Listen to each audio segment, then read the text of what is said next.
No entendemos los tiempos de Dios, pero también no hemos entendido la fiesta del Señor, en el cual el Nuevo Testamento dice que son sombras proféticas de cosas por venir. Las profecías en las fiestas del Señor, presentado por Michael Root. Shalom, soy Michael Root y os hablo desde el lugar de las trompetas en el monte del templo. Para poder entender la fiesta de las trompetas y su significado profético, es preciso que volvamos atrás en el tiempo del monte Sinaí. Allí veremos la entrega de la Torá, al ser transmitidos a una gran voz desde la montaña por el Todopoderoso. Nunca habríamos de olvidar ese día porque es una sombra de las buenas cosas por venir. Te invitamos a que te unas a nosotros de estudios de televisión de Lester Sumrall, donde esta presentación multimedia sobre las profecías de la fiesta del Señor fue grabada por el Club de la Profecía. Esto es Profecía Bíblica 201. Y ahora, veremos el episodio número 19 de una serie de 26 partes sobre las profecías de las fiestas del Señor.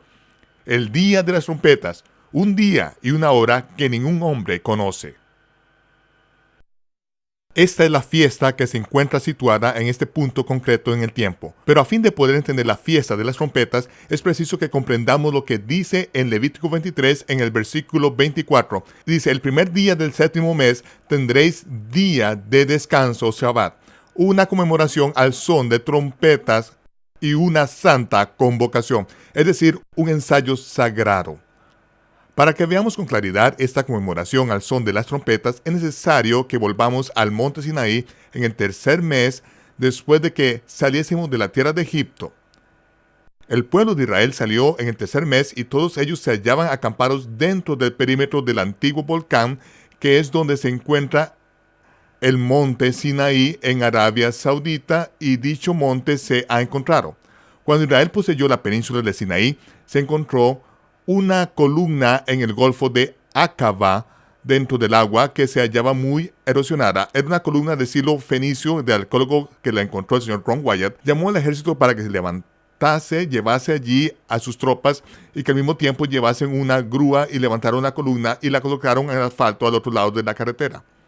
Fue poco después de eso cuando pudo entrar en Arabia Saudita. Se encontró una columna idéntica en la parte de Arabia Saudita, pero esta se hallaba aún en pie, y logró descifrar en el antiguo paleohebreo las palabras Salomón, Egipto, Faraón y muerte.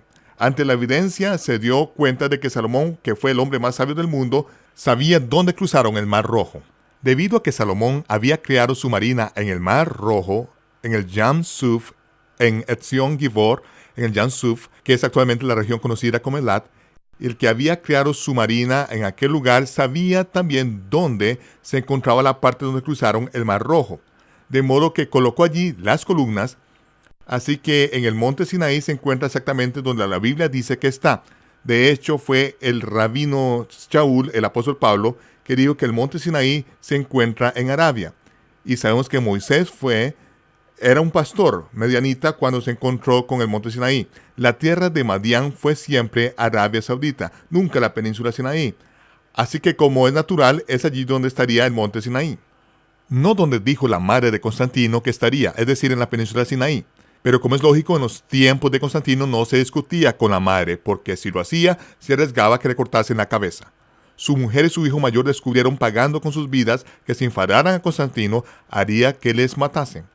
Constantino no fue nunca un seguidor del Mesías. Fue un emperador romano, adorador del dios Sol, adorador del Sol Invictus Mitra, hasta el mismo día de su muerte. Todo lo que estaba haciendo era crear una religión para un mundo con un gobierno único, a fin de que pudiesen fundir todo el paganismo juntamente con aquellos cristianos a los que no pudo doblegar. Consiguió que llegasen a un arreglo y creó una nueva religión en esos momentos. Una religión de la que aún estamos intentando de librarnos. Aún seguimos esforzándonos por regresar a la fe que una vez fue transmitida a los santos, porque lo que hemos heredado de hecho es una religión muy, muy mala. Así que es en el monte Sinaí, en Arabia Saudita, donde el pueblo de Israel acampó dentro de los bordes del antiguo volcán, más o menos a 1 milla del pico del monte Sinaí. Y mientras estábamos acampados allí, Moisés ascendió a la montaña para encontrarse con el Señor. Cuando subió allí, fue cuando el Señor hizo una ketubá, un acuerdo con Moisés. El acuerdo fue el siguiente: desciende al pueblo, tú eres mi mensajero, eres mi Sholoah, al que yo mando. Desciende junto al pueblo y diles que si guardan mis mandamientos, les convertiré en un sacerdocio santo, que serán sacerdotes míos ante todo el mundo. Y yo haré de ellos una nación aparte, un pueblo que es santo y apartado del resto de los pueblos de la tierra, si guarda mis mandamientos. De modo que Moisés descendió de la presencia del Señor, regresó junto al pueblo y les dijo: esto es lo que dice Yahweh: si guardáis sus mandamientos, hará de vosotros un sacerdocio santo, una nación santo, un pueblo apartado. Cuando descendió con ese mensaje, el pueblo no sabía cuáles eran los mandamientos.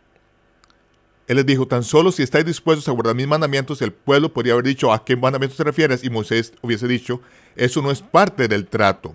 Lo primero que tenéis que hacer es aceptarlos y guardarlos, incluso antes de que los dé. Esa es la esencia del señorío. Cuando decimos que alguien es Señor, eso quiere decir que digan lo que digan, lo vas a hacer. Tú te estás comprometiendo con esa persona antes de saber cuáles son los detalles y estás de acuerdo en guardar sus mandamientos, porque has visto que te ha liberado de la tierra de Egipto. Has visto que ha destruido los carros y el ejército de Faraón en el fondo del Mar Rojo, al pasar tú por tierra seca. Cuando has visto eso, te has dado cuenta de que Dios es tu libertador. Pero la cuestión es: ¿vas a obedecerle? ¿Estás dispuesto a guardar sus mandamientos aunque no sepa cuáles son? Y el pueblo dijo en total acuerdo: sí, guardaremos tus mandamientos. Estamos de acuerdo con lo que nos has propuesto Dios. Así que Moisés volvió a subir al monte y le dijo al Señor: el pueblo está de acuerdo. De manera que Dios le habló a Moisés diciendo: voy a hacer algo delante de todo el pueblo de Israel. Voy a hacer algo para manifestar mi poder, de tal modo que a partir de este momento todo el mundo en Israel creerá que tú eres mi enviado. Tú eres mi enviado, tú eres mi Sholoah, mi apóstol, tú eres el que viene de mi parte y el que habla por mí al pueblo. Eso le pareció un buen acuerdo a Moisés. Y luego Dios le dijo: quiero que desciendas y le digas al pueblo que se santifique durante 2 días. Santifícate durante 2 días y deberás estar listos al tercer día. Y cuando suenen las trompetas, reunirás a mi pueblo ante mí el tercer día. Moisés volvió a descender junto al pueblo y les dijo: preparaos, santificaros, mikvav, preparaos, limpiaos durante 2 días, lavad vuestras vestiduras, blanqueadlas al sol, plancharlas y tenerlas listas, prepararlos durante esos 2 días.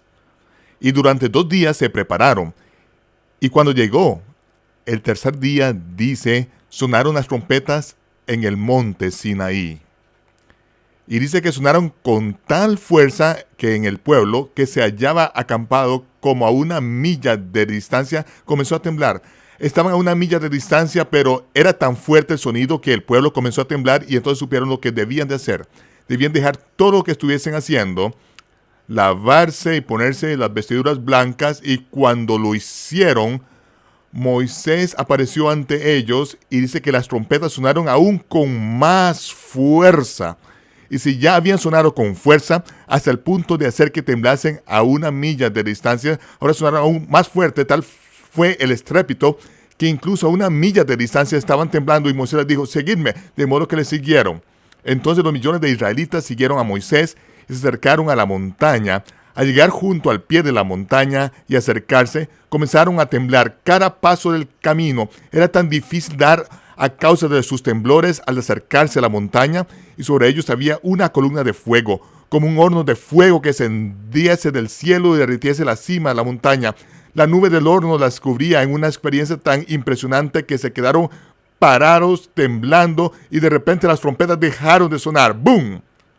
Hubo un silencio sepulcral en la cima de la montaña, y Moisés llamó a Dios a gran voz y dice que Dios le contestó a Moisés diciendo: Moisés, sube aquí, ven junto a mí.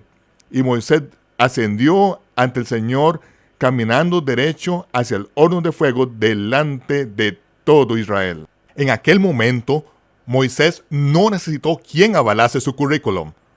Eso era todo. Dios le habló a Moisés delante de todo el mundo y le dijo que ascendiese ante él, y cualquiera al que Dios le hable y camine hacia él, a partir de ese momento van a creer en él.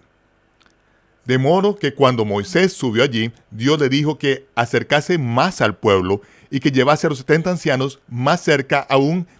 Y aquellos 70 ancianos de Israel fueron literalmente y se colocaron sobre aquel suelo de color azul zafiro de la sala del trono de Dios y cenaron allí ante Dios. Fue allí en el monte Sinaí cuando el pueblo estuvo reunido todos juntos al pie de la montaña y Moisés dijo: acercaos un poco más. Entonces se acercaron a la montaña, aterrorizados, sobrecogidos, aterrorizados ante un Dios santo y justo al que ese día vieron cara a cara. Y se detuvieron allí mismo, mientras Dios gritaba desde la montaña sus 10 mandamientos. Al principio los 10 mandamientos no fueron dados en piedra. Dios los gritó y el pueblo abajo oyó la voz de Dios mismo. Lo oyeron cuando Él les habló aquellos 10 mandamientos. De modo que cuando fueron pronunciados los 10 mandamientos en voz alta, el pueblo, de común acuerdo, le dijo a Moisés: por favor, Moisés, por favor, no permitas que Dios nos vuelva a hablar jamás. Por favor, tememos que si Dios nos vuelve a hablar, nos moriremos. Era algo que les hacía temblar. Por eso dijeron: si tú quieres hablar con Dios, de ahora en adelante que Dios te hable a ti, y lo que Él te diga, tú nos lo dices a nosotros y obedeceremos, lo prometemos. Pero no permitas que Dios nos vuelva a hablar de nuevo. Tenemos miedo a morirnos. Y Dios prestó atención al pueblo. De modo que a partir de ese día, Dios le habló a Moisés cara a cara, como lo haría a un amigo. Y lo que Moisés le dijo a partir de entonces, Israel escuchó y obedecieron. Pero Dios le dijo a Moisés que informase al pueblo: Israel, no quiero que nunca os olvidéis de este día. No olvidéis nunca este día. De modo que de ahora en adelante, en el 7º mes, el primer día del 7º mes, tendréis una conmemoración al son de trompetas. Recordaréis este día mientras viváis para siempre, y deberá ser un estatuto por todas vuestras generaciones para siempre, recordando este mismo día en que Dios dio sus mandamientos, cuando estabais reunidos en su presencia. Esto es algo que haréis el mes 7º, el primer día del mes. A pesar de que sucedió originalmente en la época de Shavuot, en Pentecostés, en el tiempo de la fiesta de primavera, pero ¿por qué lo trasladó Dios al mes 7º, al primer día del mes? Porque ninguna de las fiestas del 7º mes o del mes de reposo comienza su cumplimiento final hasta el 7º o milenio reposo, el Shabbat, el día o milenio del Señor.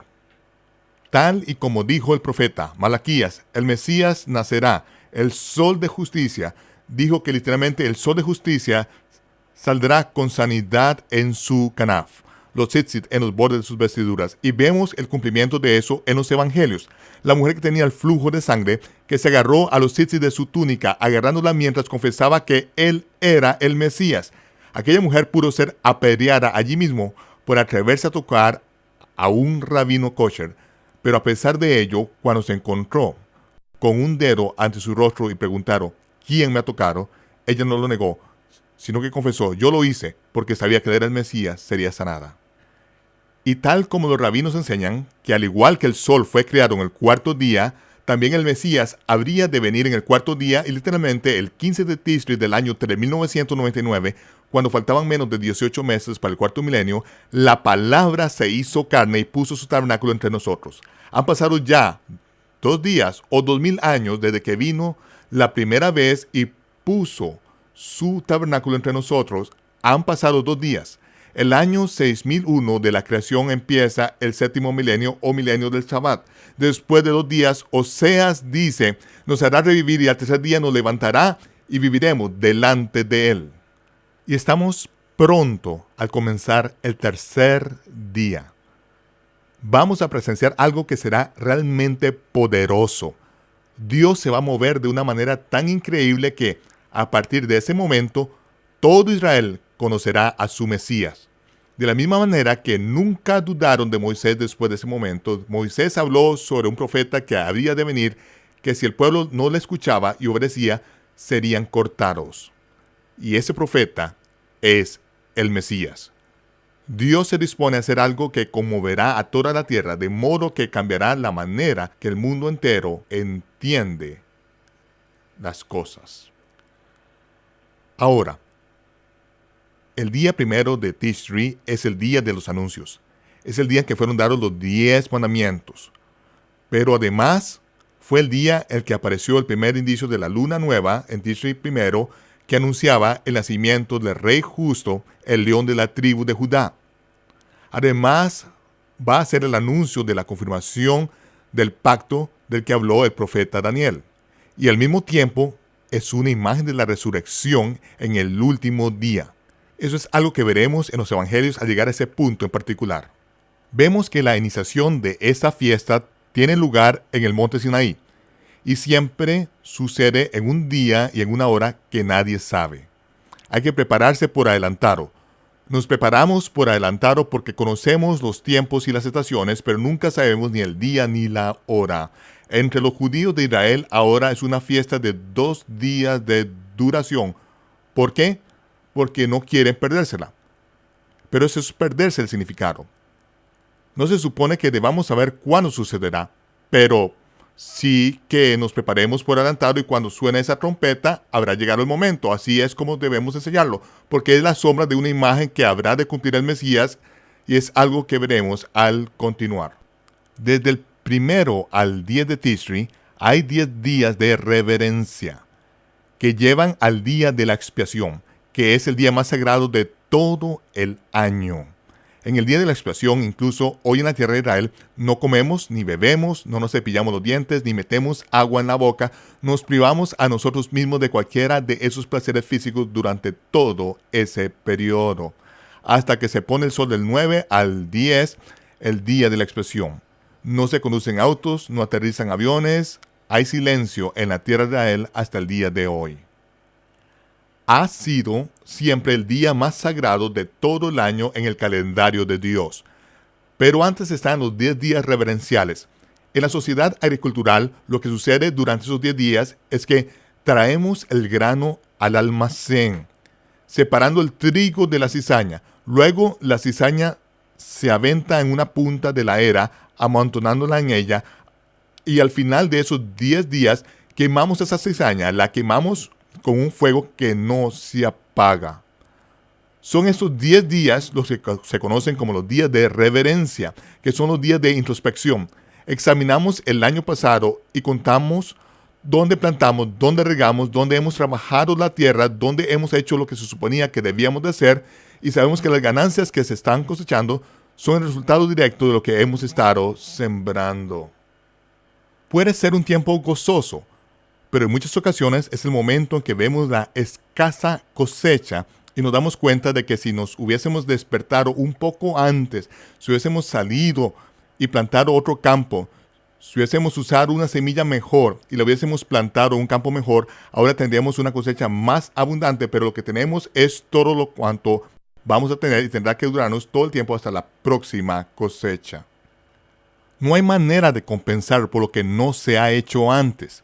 De modo que es un momento de introspección y de enfrentarnos con la realidad.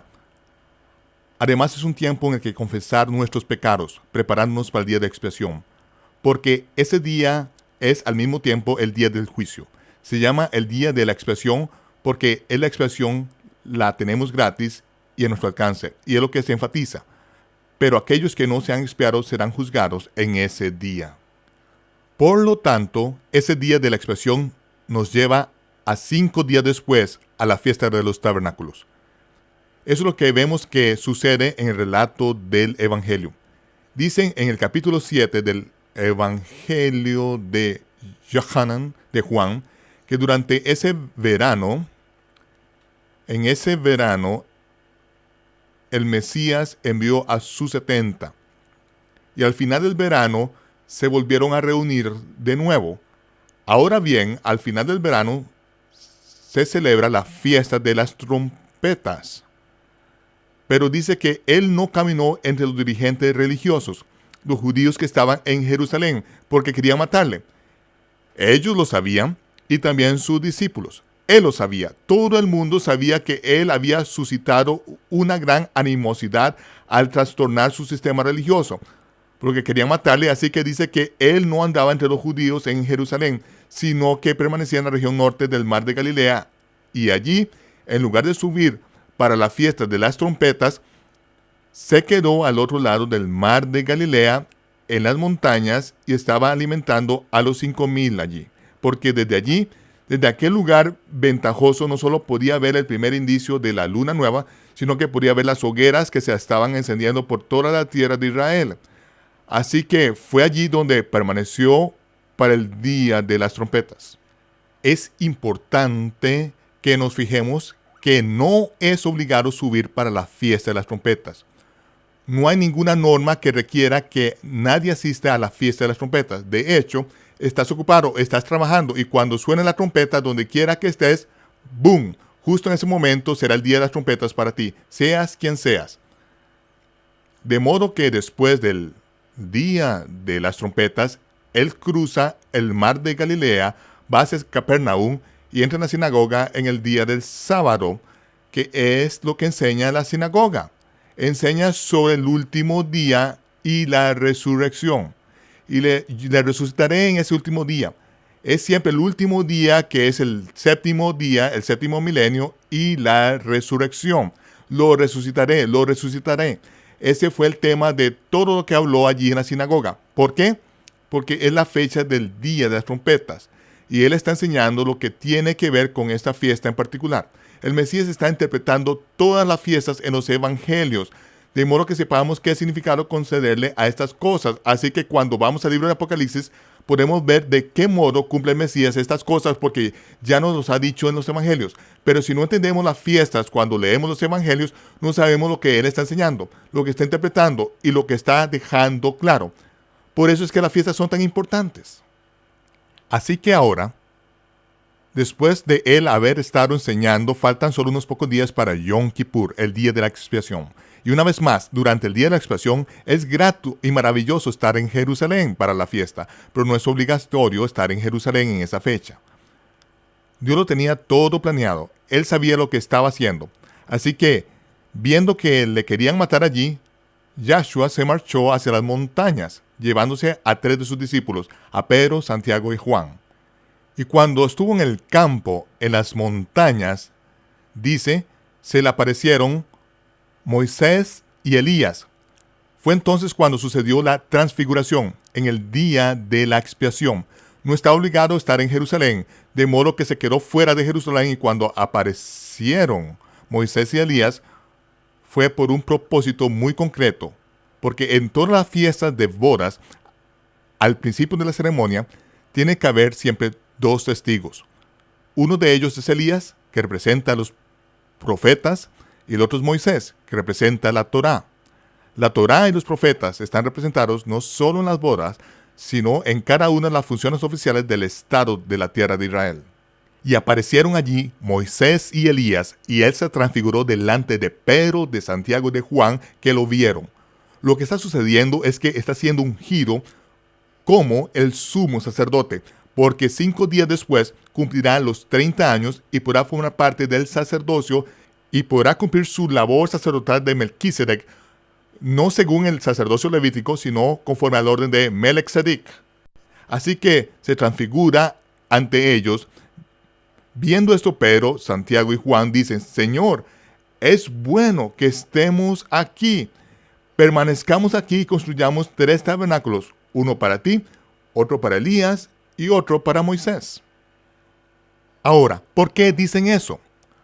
porque se dan cuenta de que al día siguiente es el día 11, van a tener que marcharse de donde están, van a tener que subir a Jerusalén muy rápidamente para el 14 y construir sus sucas, sus tabernáculos allí. Porque la Torá requiere que se suba a la fiesta y que vivan en una suca durante 7 días. Pero saben que hay problemas allí en Jerusalén y que hay peligro. Por eso dicen que es bueno que nos quedemos aquí. Es bueno que nos quedemos aquí. Construyamos 3 sucas aquí. Y entonces, una voz, hablando desde las nubes, dice: Este es mi Hijo amado. Escuchadle. Muchacho, vuestras ideas son un poco insensatas. En esos momentos vemos que el Mesías se lo lleva con él y suben a Jerusalén. Michael Rood regresará en tan solo unos momentos. Después del día de la expiación, el Mesías ascendió a Jerusalén a fin de participar en la fiesta de los tabernáculos y en la fiesta del último día. La acción se caldeó al regresar al pueblo samaritano donde había estado hacía solo 4 meses. Sus discípulos, enfurecidos, querían incinerar a toda la comunidad. Te invitamos a que te unas a nosotros la próxima vez para ver el episodio número 20 de una serie de 26 partes sobre las profecías en las fiestas del Señor. ¿Cómo, pues, debemos adorar? Este es Michael Rood desde Jerusalén, deseándoles Shalom, paz, y les veré cuando se aclare el humo.